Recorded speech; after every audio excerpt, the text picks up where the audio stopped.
Our Heart Health series continues with Our Lady of Lourdes Health, today with Dr. Tasia Bradley. Dr. Bradley, thanks for having us here. Thanks for having me.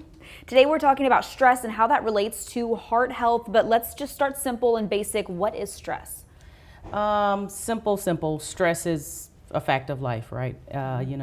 You can get stressed out because you got a new baby coming or a new house or something like that. Divorce would be a little bit scarier stress, but it's still a part of like life, right? So anything that poses a perceived or an actual threat to your well-being is considered a stressor that causes stress. Kind of narrowing in on the heart specifically and how stress can affect the heart. Are there any long-term effects that chronic stress can have on heart health?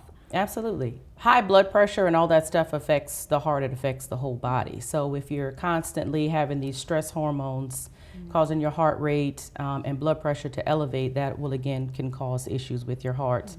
I don't know if anybody's heard of like the broken heart kind of heart attack, a broken heart syndrome. It's like where you get stressed, maybe a loved one died or a divorce, and people can have a heart attack with something that's a sudden kind of change in the heart, but it's something that can happen. So you can have gradual changes like over time when this stress is constantly affecting these blood vessels and decreasing oxygen to certain areas. And then you can have that sudden kind of, that's a more dramatic version of it, but it can happen. It also increases your blood pressure, increases your heart rate. So when you have this chronic stress, you're always on. You don't want that always on. That has to settle down. It can affect pretty much every part of your body, your GI tract. It can affect your heart. It can cause diabetes because, again, there's an increase in insulin. It messes with your sleep and wake cycles where you're always kind of turned on. Your body never settles, so then you don't sleep well.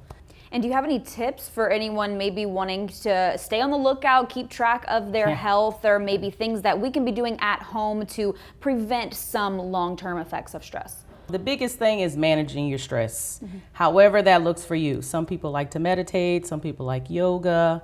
Exercise is helpful for heart stress just because essentially when you're doing exercise, that's like a regimented thing. You're kind of getting your heart rate up and then it's controlled, it comes down. It kind of helps with weight management and that kind of stuff. Usually when you feel good with your body, your self-esteem is higher, that all helps with stress, right? Meditation is a really good thing. Practicing mindfulness is a very popular type of meditation. It's like when you're kind of present in the now.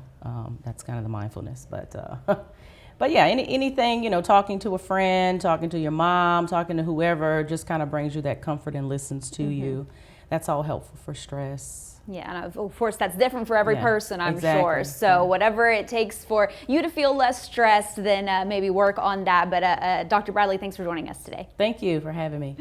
And this has been the final edition of our Heart Health series with Our Lady of Lourdes Health. If you guys would like to see any of these that we have done in the past, you can visit our website, or you can visit that website that you see on your screen to learn more.